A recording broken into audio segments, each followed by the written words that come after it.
September 11th, 2001, 9:45 a.m. A hijacked Boeing 757 is 12 minutes from Washington, D.C., and every person in the White House knows they could be next. In the underground bunker, Vice President Dick Cheney receives updates every 30 seconds. Fighter jets are airborne, surface-to-air missiles are locked and loaded, and somewhere in the restricted airspace above the nation's capital, a decision is being made that has never been made before in American history: whether to shoot down a commercial airliner filled with innocent passengers. Flight 93 never made it. 40 passengers and crew fought back over Pennsylvania. But in those frantic minutes before anyone knew the outcome, the machinery of White House defense, a system built over decades and hardened against nightmares, activated for real. Every second of every day, an invisible war is being fought around 1600 Pennsylvania Avenue. Threats that never make the news. Protocols that activate in milliseconds. Because when you're protecting the President of the United States, there's no such thing as paranoia, only preparation. The outer ring, Washington's invisible shield. Long before any threat reaches the White House gates, it encounters the first layer of defense. The restricted airspace above Washington, D.C., designated P-56, extends roughly 15 miles in radius, with an inner ring of just 3 miles where even authorized aircraft require special clearance. Fighter jets patrol this zone 24/7. Since September 11th, NORAD has maintained Operation Noble Eagle. F-16s and F-15s are kept on constant alert at Joint Base Andrews, just 11 miles from the White House. Their response time? Under 2 minutes from wheels up to intercept. Scattered across the Washington area are surface-to-air missile batteries, their locations classified. On the White House roof itself, disguised among the chimneys, sit weapon systems few people know exist. Infrared cameras, radar arrays, and countermeasures designed to defeat incoming missiles or drones. Following the 2015 drone incident, the Secret Service deployed detection and neutralization systems that can identify unauthorized aircraft from over a kilometer away and either jam their signals or physically capture them with nets. The message is clear. The airspace above the president belongs to the United States government. The White House grounds, engineered for defense. Walking up to the White House, visitors see elegant lawns and classical architecture. What they don't see is one of the most sophisticated security perimeters ever constructed. The 13-foot fence is just the beginning. Below ground, sensors detect vibrations, weight, and movement. Between the fence and the building, over 1,300 security cameras provide overlapping coverage with facial recognition, infrared capabilities, and motion detection. Beneath the grass lie pressure sensors and ground-penetrating radar designed to detect tunneling attempts. The Secret Service Counter-Assault Team, CAT, maintains constant visible presence. These elite tactical operators carry FNP-90 submachine guns, SR-25 rifles, and body armor capable of stopping rifle rounds. Their training rivals military special operations forces, and their sole purpose is to provide immediate, overwhelming firepower against any breach. Emergency response teams can reinforce within 3 minutes, including specialized units from D.C., Metropolitan Police, the FBI's hostage rescue team, and military quick reaction forces. The building itself, a fortress disguised as a residence.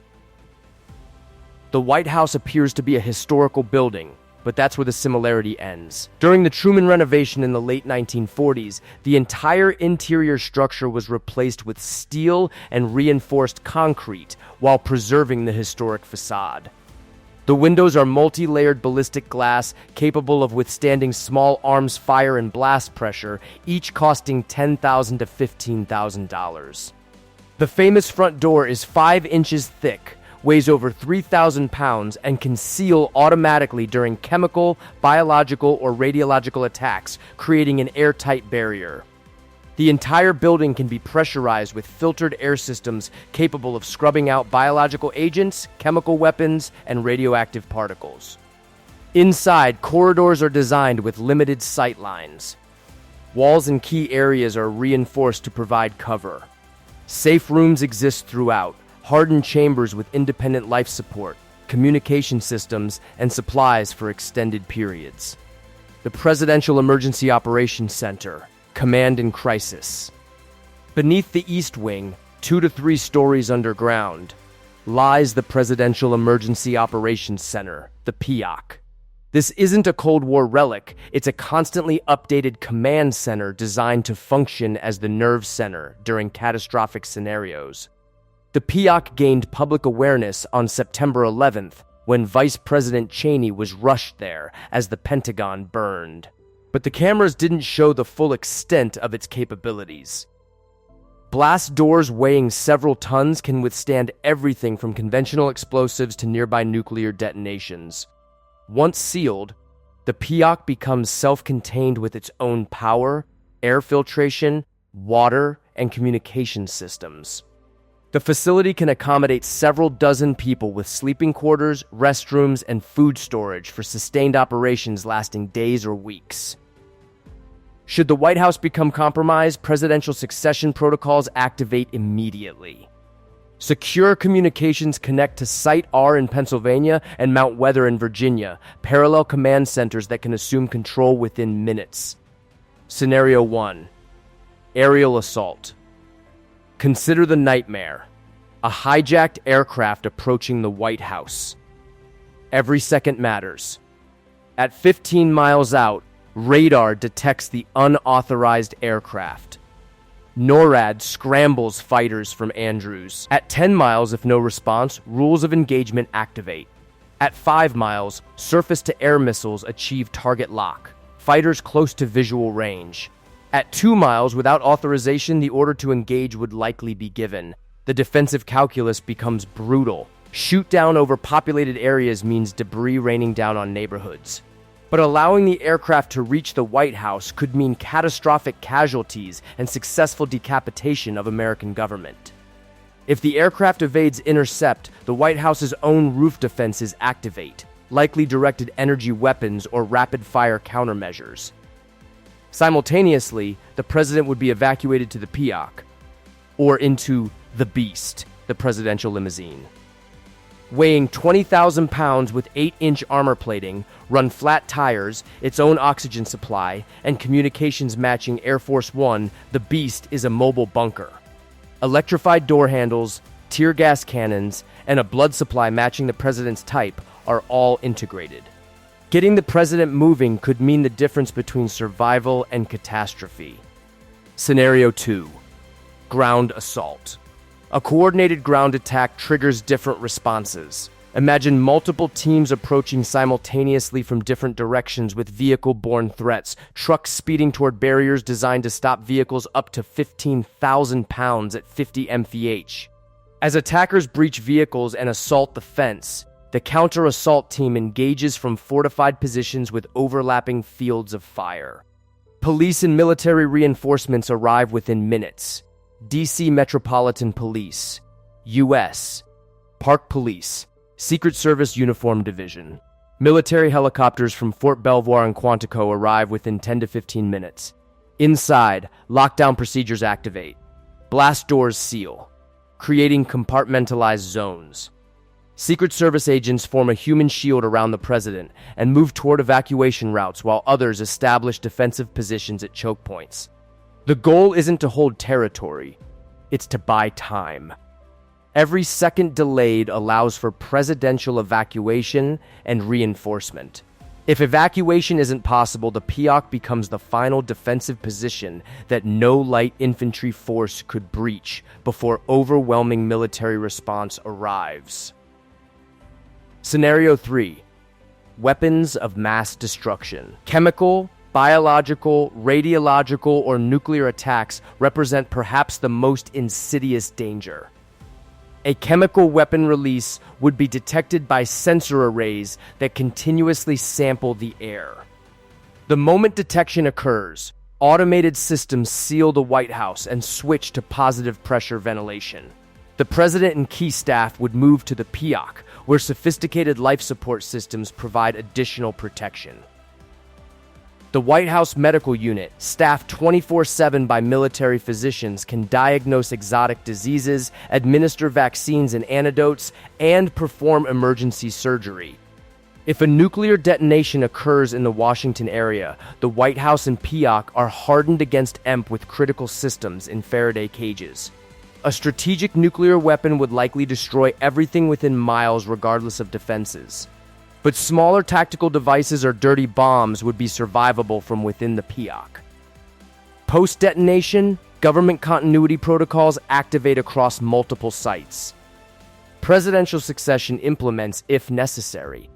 The machinery of government distributed across bunkers and alternate facilities continues functioning even if the White House itself is destroyed. The human element, training for the impossible.